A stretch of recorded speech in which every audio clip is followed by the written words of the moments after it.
For those of you who've listened for a long time, you know that I am sometimes called a high achiever. Well, today, what is the kid saying these days? Hold my beer. Hopefully, kids aren't saying that too much because it's beer. But I have got someone on who not only has written 17 books, but has started 12 companies. You talk about high achiever. That is truly amazing and remarkable.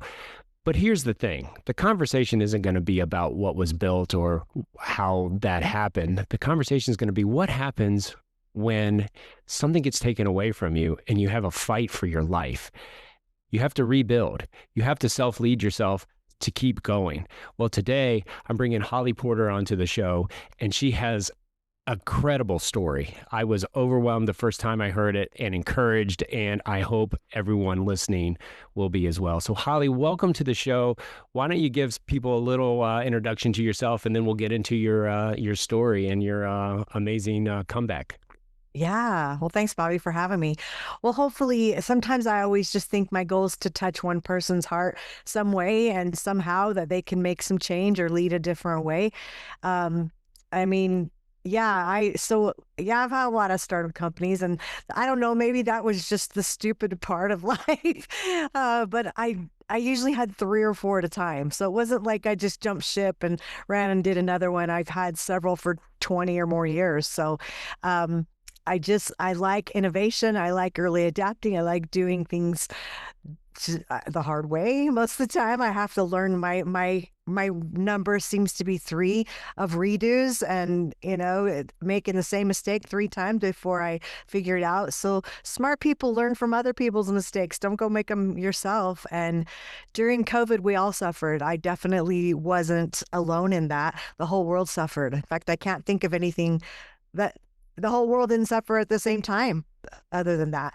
And my story, what's different about it is that I lived through it because I spent 70 days in the hospital, and I was intubated twice and had a trachea and sepsis and a couple other life-threatening infections that would have taken me out. And this was fall of 21. So we were a year and a half into this mess. And I just was a really healthy person. So I shocked everybody, not just that I lived because of the circumstances, but that I even got that sick because I was so healthy. I walked in on no drugs day one and walked out on 12, day 70. So it was just like when your whole world gets shook upside down. And um the first 3.5 weeks, I had some great experiences in there. I have had out of body experiences, a near death experience, and a spiritual transformative experience. So those were definitely game changers to my leadership abilities, the future of what I'm building. And boy, when you get a second chance, you don't want to waste a day. So that's kind of me summed up. Yeah, so I mean, what an incredible story. So let me get this right. So for the audience and also to clarify for me, you got sick with COVID, entered the hospital. 70 days later, you left the hospital. And so walk us through that whole experience, and then kind of like, how it started, what mentally you mentioned a couple out of body experiences, but just really expand on that, because I think it's given you a perspective, at least in our earlier talks, that I think we can all benefit from. Yeah, for sure. Well, I also wanted my claim to fame. I have 8 adult children and 19 grandkids. So, in the midst of all these things that we've done, we were raising a lot of teenagers in the house at the same time. And anyway, so we have just a bunch of entrepreneurs in our family. We're not book learner people, I guess, so to speak. I've done enough classes. I could have had a doctorate degree just for all the class I took, but I took what I wanted. So I just always wanted to keep learning and keep growing. And I remember, laying in there, and you can stop and ask me for clarification questions, whatever you want, because it won't offend me. But I remember laying there in the hospital, and there were some long days. In fact, I remember losing all five senses. And so my hands were tied to the bed because they don't want you pulling out your ventilator. So they tie your hat so you have no touch. Taste and smell were gone from COVID. I'm past legally blind naturally. And so without contacts or glasses, I couldn't see who anyone was unless they were like 8 inches in front of my face. And then everybody had, the yellow cap on, the mask, the gown. and glasses. Even if they didn't wear glasses, they had protection of some sort. So everybody looked the same. Ventilator took 90% of my hearing away. So everybody sounded like the Charlie Brown school teacher, the wah, wah, wah. And it was miserable. So, like, I was in a coma probably about 30 or so of those days. And I was grateful. Like, they put me in and out. Sometimes I was paralyzed to get my body to heal faster. And so I had a lot of in head moments, and then, like I said, I had all kinds of. What was interesting is I could tell the difference between an out of body experience, a spiritual experience, the near death experience, a bad dream, or just a dream. Like, all of them were so definitely different, that it was interesting. And it took me, COVID messes with your brain. It's a brain disease. And so I was so sick for a long time after. I still have long COVID, and I still have about one relapse a year that lasts a lot of weeks. And in fact, I'm just coming out of one right now I'm on like week 7, and it stinks. Mm. But you know what? It's just what I was handed. It's what I got. And, like, for instance, in my near death experience, I didn't get a choice to come back. And I always leave the message with people that have lost loved ones to say, we don't see the people that got to choose. If they chose to stay, we don't see them again. And I'll tell you where I was. I would have stayed in a heartbeat. So God must have known that I had some things to do, because I didn't get to choose. So I was sent back with a couple of specific things told to do. Later, I did, a couple years after this whole experience, I did a hypnosis session on the near-death experience, because I had lots of gaps in my story, and I was writing my book, and I wanted to make sure, out of integrity, I got it right. And so that was amazing. That was like almost going back and having another one. And I was so glad I did that, because it filled in a lot of things for me that I needed. And I was told more would be revealed to me when the time is right, in that, which, if you're like an impatient person, you want to know everything right now. And that's usually how I am. But I was at such peace with it, because I think if I would have gotten all of the information at once, with the brain disease being, COVID, everything going on, I wouldn't have been able to handle it and handle life, and specifically come back and do a couple of things that I was told to do. And so they were just, oh my gosh, I remember laying there though thinking, is this it? Like, is this the end of my life? Was I enough? Am I enough? Did I serve enough? Like, is this the legacy I'm leaving? Wait, did I leave a legacy? Am I leaving a legacy? Like, all these thoughts are going through your head. And kind of when I got my spiritual experience, my prayers were changing. It was like, okay, we've been here a long time. This really sucks, and I'm really suffering. And if you're not going to get me better, just get me out of here. Like, I was done. I was just like total surrender. And boy, that's when I kind of got that wake up call. So, yeah. Anyway. Oh man, well, there's so much to unpack there. But let's start with losing the 5 senses, because I mean, you still kept your cognitive function. I guess that's a lot of what you're talking about, that wrestling in your head and deciding, your legacy, and have I done enough, and this sort of thing. And certainly probably, did it change your thoughts? Because I can only imagine someone who's started so many business and written, how many books had you written to date? Was I like 16, 15, whatever? Just 17 was last fall. 17 was last fall. So I mean, so prior to that, you'd written all these books, you've done all these things. Like, we always talk about external motivation versus internal motivation. Yeah. I can only imagine that you kind of got like a massive wake up call during that period when you lose all your senses, and all you have are your thoughts, kind of, right? Yeah. Can you walk us through that, or walk me through that a little more? Because again, I don't want to bring up any bad feelings in you, but I just kind of want to understand like how that mental process went, because that's incredible to me. Yeah, and it's interesting you say mental process, because anyone that has spent any time in the ICU has trauma. I mean, definitely Right. you PTSD. I can't remember right now that what they told me for every day you're in the ICU, how many days it takes you to like get over it and get better. But for me, it seems like it was 17 months for the days I was in there. So do the math. I can't remember what the statistics were, but yeah, as you're I'd never suffered from anxiety either. Like I've had bad days and I had depression off and on, just like we all have a bad day. But like nothing clinical, but anxiety never. Like I didn't know what that was. I think I had remembered having like one little attack, is what I would call it, one time when I, kind of hyperventilated over something, and I thought, oh my gosh, that anxiety was crippling. In fact, the nurses would tell. So my husband and I gave him COVID. I got it at a conference, came home, and I was home a week before I went to the hospital when I knew I was in big trouble. And so my husband had it, couldn't come see me for the first 3.5 weeks when all these experiences happened. And so two of my sisters who are twins just under me, they just like rolled their sleeves up and stayed there with me. I could thank heavens I could have one person every 24 hours because so many people died alone before that. They couldn't even have anyone with them. So I feel like they saved my life just being there, holding, the staff accountable a little bit more. Everybody was just overworked. It was the Delta version, which I think was still the worst variant.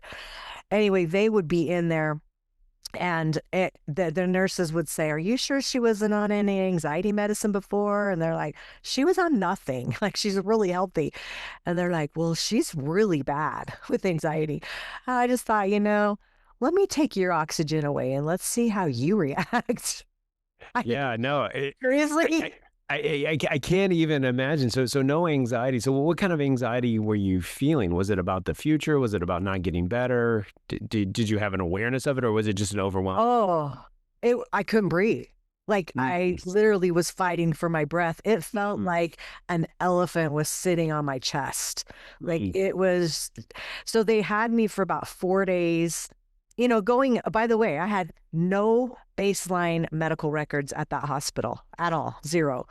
Within the first 5 weeks, I think at the first hospital I was in, there was like 422 records that I had. So like it was nuts. So they had nothing to go by.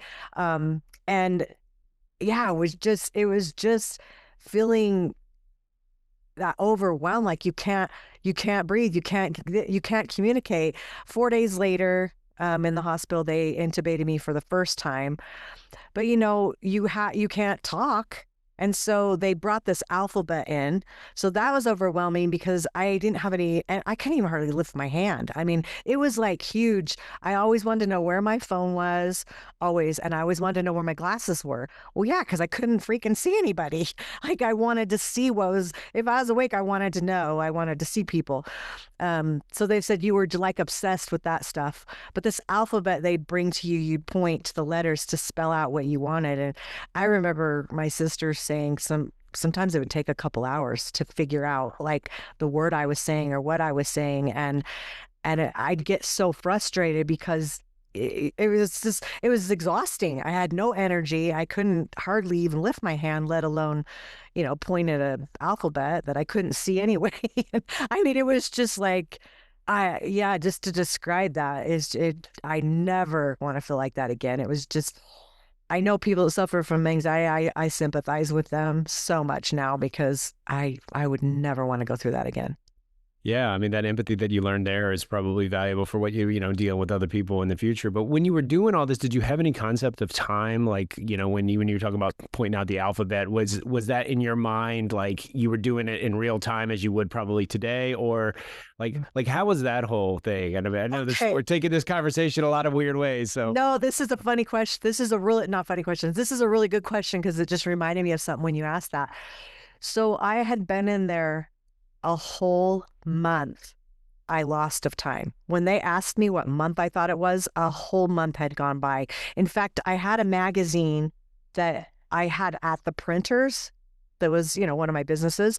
And I was so stressed because I like, when I finally realized, oh, my magazine, we've got to get that printed. I need to pay them. Just crazy stuff. I was like, it was just nuts.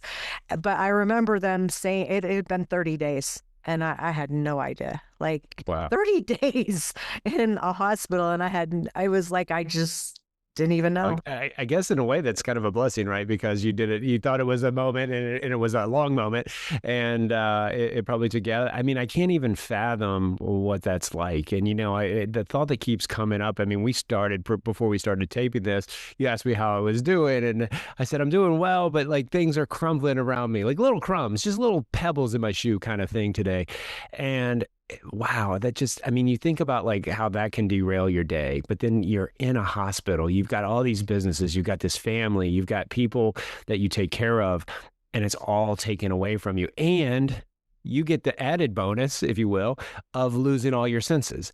And, I can only imagine. So, like, to me, I'm thinking, like, I talked to you a couple months ago, I'm talking to you now. I know you've overcome this, but how did you do that? Like, how did you lead yourself back to where you are today and function? And I know you're still struggling with it, and you're continuing to fight this, but like, what was the main like theme, or what really got you through all this hard time to get you on this road to recovery? I think for me, I mean, God's my higher power, whatever that is for anybody I respect. But for me, it was like, if God's going to save my life, who am I to waste it? Like, who am I to waste 1 minute? Mm. My focus became, my motto was better's better. And every day it was like, what am I going to do today to get better than I was yesterday? And we can apply that. Everybody can apply that, right? That was me being sick, saying, hey, I don't want to feel like this. Like, oh my gosh, because within weeks out of the hospital, or within maybe, yeah, probably like 5, 6 weeks, all the diagnoses started coming up. Like, here I am, perfectly healthy person, wasn't on any medication. And now all of a sudden I've got pulmonary fibrosis, which is a lung disease, which is 2 to 3 year lifespan. Technically, if you go to Google and ask, don't ever do that, by the way. It's like, oh my gosh, they want me on a lung transplant list. I had rheumatoid arthritis, I had sleep apnea, I had fibromyalgia. It was like, I mean, every day it was just like, I had 9 doctors. Like, I had a specialist for everything because everything was going wrong. And it was expected because I was so sick, and so strange and foreign to me, because like, going from, I had barely, one of the miracles, I have lots of miracles to my story, but one of them was that I had never had insurance my whole life. We were entrepreneurs, and thank gosh we never had anything major happen with 8 kids, because we were just lucky. We just never had insurance. And I got it 2 months before I went into the hospital. My friend said, let me just quote it. You'll be surprised, which I was. So I got it, and my bill was $1 million. I I can mean, can you imagine. imagine the devastation from that? I mean, that was a miracle. So here I had all these doctors after. Of course, I had hit every deductible, right? And we're into the next year, hit the deductible like that, because I had so many issues going on. So, of course, they were just testing me for everything and anything, because why not? I mean, at Yeah. that point. But Well, yeah, I mean, you had so many things, and they probably, and like I said, it was so new to all the doctors, they didn't really know how to respond. So I can only imagine. But I yeah, mean, so you mentioned you're a person of faith. Were you prior to this? yeah, I would say I was more religious, spiritual, and now I think that's flip-flopped. Yeah. Yeah. Yeah. Now you're more spiritual, religious. What does that mean to you? Um, well, I don't know. I guess religious wise, I feel like I don't have to be in church every Sunday to have a relationship with God. I feel like I had that. I don't think I'm better than anybody. I just definitely saw more than most. I've been somewhere that most people haven't been, and I feel blessed, and I feel full of gratitude that that relationship is different than it ever was before. Yeah, for me, it was just the religious part of things are just, that's kind of man's way, and I feel like that's not all God's way. And so, yeah, it's interesting how my faith is still there. It's just shifted, and Yeah. the Yeah. spirituality is different. I had the gift of, I call it the gift of knowing. Everybody has gifts, right? And everybody has intuition, by the way, whether they think they do or not. It doesn't mean you're psychic. It just means you have intuition, you have a gut feeling. It's just we don't listen to it like we should. And before, it was like, people would always say, for people that have that gift, it's like they'd say, how do you know that? Like, people that have that, the people they get asked that all the time. How do you know that? I don't know. You just know. Like it's just a knowing within you. And I feel like that's been turned up a little bit more, that I feel like I know things faster. I'm not wasting that time. Like I always was a quick decision maker and a leader that always just like, nope, let's do this. And I look back and I can't say I have regrets, because there's things maybe that I could have made different choices on that would have turned out better. But I grew and I learned and I got those lessons out of it. And it was like, this is where we are. And I'm just not a person that looks back and goes, oh, if I woulda, shoulda, coulda, it's just Right. like, happened, moving forward. Let's go on. Let's just, because if you just sit and wallow in all this other gunk, it's just holding you back from the good stuff that you could be creating. So that's how I handle it. Yeah, in the Bible it says, "Don't worry about tomorrow, because tomorrow will worry about itself." And I think that's so true because, we, we can regret decisions that we made or wonder how they changed out, but or how they would have changed our lives. But Yeah. at the end of the day, every decision I made from the time I could make my first decision, I don't know what age that was, 2, 3, whatever, to today, every single thing is a domino to get me where I am. And I'm so grateful for a lot of these mistakes that I made. And again, I mean, I'm sure it'll take you a long time, but I'm sure at some point, like there will be some gratitude from going through this experience because, Already. Yeah. yeah, already. So yeah, I mean, and you were mentioning earlier, to shift gears just slightly, you were talking a little bit about how like it's getting unpacked as you go. Yeah. Um, I had kind of a similar, not similar to you, but I had a similar kind of revelation where I was, a lot of things were revealed to me about the way I was living my life and all these things. And I saw it as one thing coming right out of it. But then over the months and years after, it's kind of unpacked itself and the meaning becomes more and more. Is there anything like specific for you that like you kind of came out and you thought you had this revelation, but then today it's like it means so much more? And I don't want to lead the witness here, but Yeah. it's give you like the more depth to it, like as time goes on, like some things Yeah. dissipate and then some Yeah. things get stronger.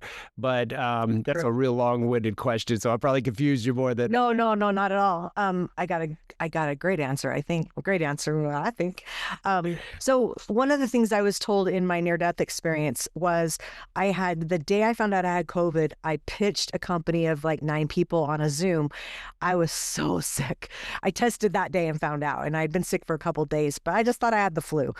And I got up and I like went to the meeting and I showed up and I had a new company called Retreat R&R, and it wasn't incorporated or anything yet, but it was an idea, whole concept.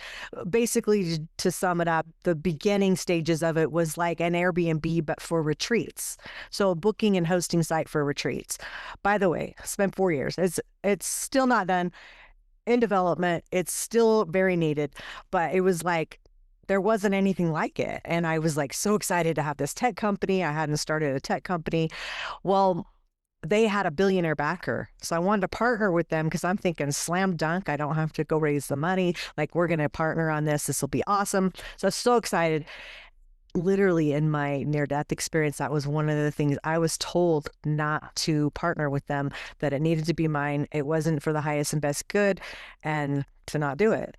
And of course, I was bummed, but it's interesting. It took me about 3 years before a couple situations happened to where I was like, oh, and now it's just listening. Like, it's been a long road. I need about another $1 million. It was two, now it's 1 million. With AI, we can do it for a lot less, but it's still, I need to go raise that money. And it just, last year I was like, okay, the timing, it's needed. Timing, just make a business decision, let it sit right now. There was other divisions to the company, by the way. And then I knew I had to write my book last fall. There was another spiritual nudge that I was like, okay, focus. So everything stopped for that. While I was writing that, I got another business idea, and I'm like, you got to be freaking kidding me. Like, I don't need another business, right? But it was retreat related. And while I was writing the book, I was just in this such spiritual place, because so a lot of my books are anthologies. So where you write a chapter in someone else's about out of 17, I don't know, maybe 10 of them are like my books or people that I gathered to my book. Others are chapters I wrote, just so you know. So there's not 17 books. This last book, Near Death Shift, is a full book. It's like a novel book. Like it's like the one I'm proud of, right? And so I knew I wanted a spiritual book, but it had to have personal development in it. So I'm in that space when I get this idea, just to give you a little background. And it's called International Retreat Association. So I'm like, there, I started going down the rabbit hole. There isn't one. Like in a 2 to 3 million estimated retreat leaders in the world, there's not an association for them to belong to. A lot of people don't understand what associations do. Because I'm a real estate broker, I belong to the National Association of Realtors and Utah Association of Realtors. I've been part of the Building Association. So I totally understood it, right? I go down that rabbit hole going, oh my gosh, there's not one. And then I was all excited. And then it was like, stop, stop, stop. That's your prize at the end. Finish your book. You can't miss your deadline. My deadline, by the way, was November 11th. So 1111, which was the day I got out of the hospital, which is a very significant number to a lot of people, but it's in my story quite a bit. So I like was not going to miss that deadline. So I kind of put it aside. And then as soon as I launched the book, I was like, okay, now I can focus on it. Got it incorporated in December.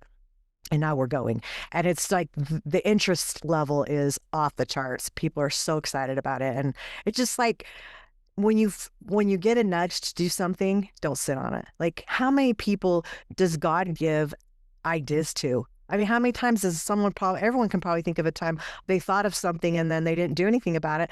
And then, later it pops up and someone's a billionaire, right? I do whatever it looks like, or just they're making a lot of money off the idea. And it's to me, it's never been about the money. It's about the purpose and who it's going to serve, because everything I'm building right now that's so big, that's like international and world changing, which is what I think my legacy is for the philanthropy work that I really want to do. Because honestly, I want to be a check writer. I had the worst 2 years after I got out of the hospital of my whole entire life. I wished I would have died every day. I was not only still sick, I was dealing with so many relationship challenges with some extended family members and grandkids and DCFS and just ick, ick, ick.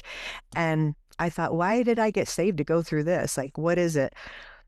Now that I'm past that, I look back and went, oh, that was to teach me all the stuff for the philanthropy, all the things that I want to build, to know I don't want to be in the trenches of that and ever again. I need to be the check writer. I need to come and be really successful so that we can help serve all this philanthropy work. So, like, to know, I feel like God handed me this life Bible for myself with the ending already written, and I just have to go in and fill the in between pages to it, which aren't easy and without challenges, right? Right. But it's like to know that, like, who gets that? I mean, talk about gratitude for that. Who gets the end of the story?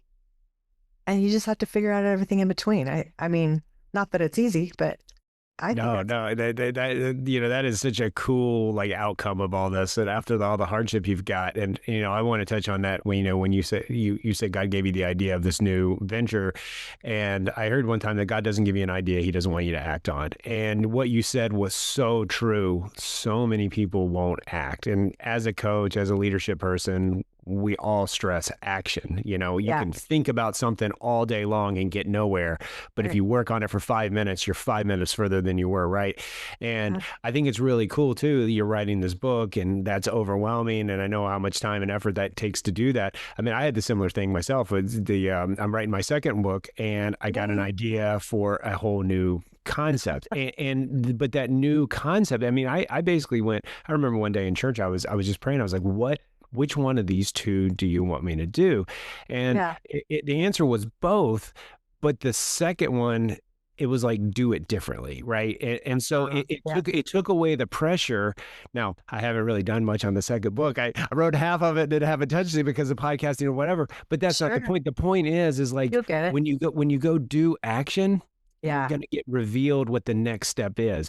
Yes. And, and you talked earlier about timelines and being impatient. I'm also very impatient. I think most people who do a lot of things are, but when you sit back and just let whatever happens, knowing that you're putting the effort in, I think that's when these good ideas come in. So a lot of people, I'm sure, if you voice this to anyone at the time, people are like, no, how are you writing this book? You need to focus only on this. Well, no, your purpose is greater. And probably what you put in the pages of the books or the thought you had, even the drafts that you might have discarded, probably have built you to where you're at today in Yeah. this new thing. And that's the encouraging thing of your story of all, because most people would go through far less than what you went through and just stop. But you I know, wanted too many days, believe me. yeah. So what kept you going? I mean, I had 4 diagnoses that I could have just been on disability the rest of my life for. I mean, many times my husband said, just go apply for disability. And I'm thinking, that's not who I am. Like, no, it's not, that's not what I want or need. And I think, yeah, it's people don't take action. God gives a lot of people the same idea, but then they don't know how to take action. What was interesting though, while I was writing that book also, is how the whole thing evolved. Like, for instance, I had a working title for 2 years. So right when I got out of the hospital from COVID, I knew I had to write 2 more books. Like, I was done. I didn't need any more books. It's not an ego thing for me. I got an idea about a book and I wrote it and I did it. It is like there was no rhyme or reason except for why I did it at the time, right? I'm not a big planner that way. Anyway, so 2 more books. I'm like, really? 2 more? Well, I knew the one was going to be this spiritual book that I just did. And I know the other ones later about the philanthropy, about all that's good that's going to come out of almost dying. And I tell people, you don't have to almost die to truly live. Like, you don't have to go through, I mean, literally being on your deathbed. I think God put me there so that I would listen. Oh my gosh. I wouldn't recommend that to anybody, you know? It's like, what do I need to figure out this to get through this faster? Like, we were talking about that, I think, before the show. Like, what is it I need to learn out of this? Because let's learn it quicker. Let's not keep suffering. We tend to like put ourselves in that suffering state. So here, when I was writing the book last fall, I had been working on it a couple years, but it sat for about a year and a half. And I had a working title, and all of a sudden this new name came, and it took me weeks. Like, usually I decide stuff really quick. It took me weeks to like go, okay, that's the name. Like, that's it. And it's called Near Death Shift. And SHIFT is an acronym for surrender, hope, intuition, faith, and transformation. Now that didn't come up till after I picked the name. When I did, it's like you do what you're supposed to do, and then we'll give you the next little nudge. That's how it works for me anyway. And so then it was like the whole acronym came out, and I was so happy about that. And then the book I knew needed to be in a part 1, part 2. I know my editor was ready to kill me because she has a certain way she does things and she's amazing. But I was like, I kept getting all this inspiration, during it. It needs a part 1's my story and it's the spiritual piece. Part 2's got to be personal development. So 5 years before, just before COVID hit, I had these events I did every 6 months called Prosperity Event. And I had them live. And I had this program called 8 Means to Close the Gap to Prosperity. And the numeral 8, I'm a numbers person if you haven't figured that out already. So the numeral 8, if you flip it on a side, it's the infinity sign. So that was part of the whole thing. And if these 8, like, take a life wheel subjects, if these 8 things are out of alignment in the infinity sign, there's a gap. So it was 8 means to close the gap to prosperity. So I taught that if you had to be balanced in all 8 things. Well, I never created the program for it. COVID hit, we stopped doing the events, I got sick. All of a sudden I'm writing the book and I'm like, those 8 things are the 8 chapters to the part 2 of my book. It was like, it was just like, oh my gosh, like when you get things like that without a shadow of a doubt is your answer. Like, I wasn't even looking for the answer. I didn't even know I had that question. It just came. And it was just like this flow of everything just came. And same with the association. It's like, I've had these companies, yeah, but there's always imposter syndrome going on. Like, who am I to do this or that? Well, this association, it's going to be huge. And for instance, last week I put a post on about 3 little retreat groups and my own personal and another women's group I'm in like 2 days. I had hundreds of messages. Like I got to be careful who I give my calendar to because I'm so like today I had 9 appointments. People are so excited about it. It's like when you know that the world's craving something, there's no professional standards and there's no values created that anyone there's nothing, and it's like we're creating that. Like we don't have an example to follow because it doesn't exist. We're making it as we go, and like I love stuff like that. But to feel that there's no imposter syndrome with that. It's just like no, you're supposed to do this. So I hope I don't sound like it's my ego talking because I don't feel like I have an ego in it. I feel like it's just like, no, you're bringing this to the world to change it. And it will. I mean, so something that simple as an association will change the whole retreat industry. It's a $363 billion industry by 2029. Wow. It's not going anywhere. Wow. Yeah, you're seeing the retreats come more and more, but going back to your other point about, does it sound like ego? Certainly not, because I think what it does is it should show as an inspiration to people because, as someone who's written a book and written a lot of papers for school and this sort of thing, you struggle. And then, like you said, the flow happens. Well, Yeah. the struggle is needed for the flow. And the key is just go with the flow, right? You've got to take that and then go. But the key here is you've got to put yourself in an ability to struggle because so many of us, and I lived 42 years of my life this way. If it got too hard, I'd quit. And I don't think people should suffer. And I mean, again, you went through suffering that you didn't choose. But today, a lot of people say, "Oh, you got to suffer to grow. You got to suffer to grow." Well, maybe you got to struggle to grow, but I don't think you have to. So struggle is a good thing, and struggle is doing things, and it's different for every single person that's listening to this today. Struggle for you might be getting off the couch and whatever, or struggle might be finishing that book, or finishing the chapter, or starting the book even. Yes. But the key is once you do it, it opens up. So I completely understand what you're getting, and I wish I could give that gift to everyone. Me too. Because nothing in the world is better than that flow. And sometimes it happens every morning. Sometimes it takes weeks and weeks and weeks to get there. But and you found this neat. And another thing that jumped out to me is you said you put up a post and you got 100 responses. Well, Hundreds. Hundreds. Okay, hundreds. Yeah. And that's even incredible because, as you well know, in the whole social media sphere, getting yourself out there, getting it, getting noticed, and then getting people to be motivated to reply on it, then that just is even further affirmation that, hey, this is what I need to do. So since we're on it and we're kind of off it, but kind of back on it, tell us a little bit more about. I mean, because I know you're super excited about this association, and I think you mentioned to me before the call it's launching soon. So take this opportunity, tell people about it because they may be interested in finding out more on this. I know. Okay, can I say something else first? I want your listeners to hear this. I really feel like they need to hear this. Somebody needs to hear this right now. Your legacy doesn't have to be a world-changing legacy. Your legacy could be, if you're a woman, it could be stay at home with that child. Maybe your child is the next president of the United States, and that child needs you, and they're there, and that's your purpose, and that's your why, and that's your legacy. I think we always think, oh, we got to change the world. We got to do this. We got to bring in all this impact. And it could be so simple. I will say a couple things about that. I never had purpose that I really felt like was my purpose or my real why ever until I almost died.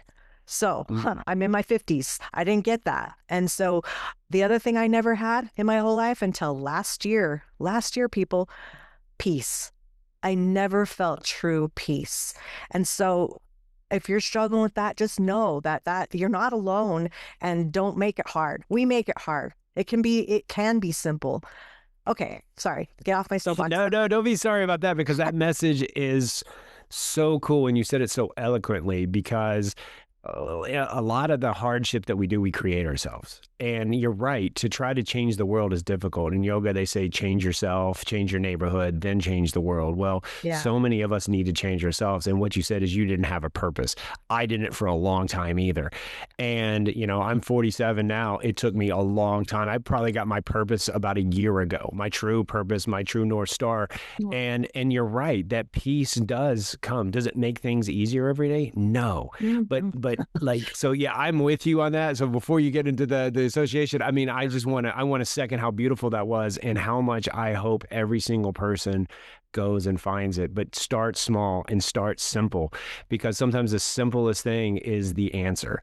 And don't disregard it, and but the key is just do something. Don't think Yeah, about it, do it. right, As right. Nike had it, I'd say it on this show a million times, but Nike had it so right. Just do it, because once you start doing it, and that doesn't mean you're going to do the right thing at first. You might have to make a U-turn. You might Yeah. have to turn left, turn right, turn whatever, but you're at least moving. And then that's when this revelation and this new, this inspiration comes from. So anyways, enough on that. You go ahead and give us a pitch for this, because I'm excited to hear more about it as myself. Oh, yeah. Well, okay, so it's still in the works, so much of it. It's interesting because I've built 12 companies, but I've never built anything like this big, right? And so I decided to start with the Leadership Council. So that's what we're creating right now and that the post was about, these are the people I'm looking for. And so it was just the interest. Like, I didn't even have a landing page to send anyone to for a wait list or anything. It's almost done now, but I'm like, I put this post out as my first post, and I thought, holy cow. I mean, it's just like when you see how excited people are to be part of something bigger. So we're going to open up membership. The plan is April, and that'll be for founders. We'll have 100 founders, and that's it. And then the membership will be the basic. And for me, the price that came up, there's my numbers. 111, so $111 for the whole year to be a basic member of this association. Anybody can afford that. So I just want it like a place for people to gather, people to learn, people to respect, people to have professional standards that they agree to, that they're willing to provide. And anyway, there's so much to come. But the Leadership Council right now, I'm just looking for 8 to 12 is all I want. And then they will be people we pick for the board of directors and the advisory committee. And they'll be the movers and shakers in the industry that people will look up to as, and their clients are retreat leaders or aspiring to be. So anyway, been having lots of interviews and chats with people, and I'm super picky about who comes because they're just creating something so big that I want it to be the right people. So anyway, that's kind of the gist of it. There's way more, lots more details to come. I don't have everything figured out yet, and I don't need to have everything figured out. Yeah, and that is the key. So often in my life, I thought I had to have everything figured out. And the more I figured it out with education, whatever, blah, blah, blah, I realized how little I know. And you know what? There's a lot of beauty in that, asking questions of yourself, looking in the mirror, figuring things out, and, it'll all come. So your story is so encouraging and beautiful in that case. And I want you to provide me the link so we can provide people who are interested. I know you said till April. I don't know if you have a pre-link. If you don't, send it to me later. I'll make sure we get that out. Yeah. And then once you get it launched and you do figure it out a little more, let's have you back on and you can talk more about it, because this whole retreat thing, like I said, I keep seeing it everywhere. I mean, there's Yeah. like solo retreats and there's, groups, and going to that, in the life change that I went through and the life change that you went through, I found that like groups are so much more important to me Oh, than I ever thought. I used to yeah. think getting together with a group of people was kind of a waste of time, and no stupid people, but a lot of stupid questions, but you know what? Now I find it as a cornerstone of my week, to get with Right. people and talk, because for one, every one of us is going through similar things, and you think you're all alone. Now, in your case, in the hospital, you probably were an N of one or in a very few that had that dramatic situation. But like the normal things, like these little stones in my shoe that I'm talking about, every single Right. one of us has those today. And the more we dwell on, I'm the only one that's got this. No, I don't know if you've ever read the book Who Not How, and it's Yeah. always it's like you don't always have to know how to do something; it's who, and I just see this all getting the time. Yeah, yeah, and it's so valuable. And Yeah. before I thought it was crazy. And I mean, I'm assuming you had a similar mindset. You said it earlier that you Yeah. had to be in control. You had to do everything, and that's one of the things that I find that groups are so good in these Yes. retreats. Again, yeah, I haven't gone to a retreat, but I'm looking forward to some in the future because, like I said, it gives you time to not only get away from your problems, but maybe Right. help somebody get that simple solution that someone may not have thought about. I mean, it's the whole who, not how. Like if I'm in a room and I say, "Hey, I'm having this problem," well, somebody may come up and say, "Well, Bobby, this is super easy. Why don't you do this?" Yeah. So it's a valuable thing. And then again, with this whole association thing, I mean, getting people with the common values and the common standards, Yeah. common this, because then that way people it builds trust. Because in this culture Yeah. today, what do we trust? So many of us have outsourced our trust in media, social media, Yeah. pop stars, rock stars, whatever they are, that we've lost trust in ourselves. And I think this kind of like brings us full circle in this conversation is like, as long as you trust yourself and you love yourself. You said something to me in our pre-interview that has stuck with me for, I don't remember when we talked. I think it was December or something the first time, but Long you said time. love them where they're at.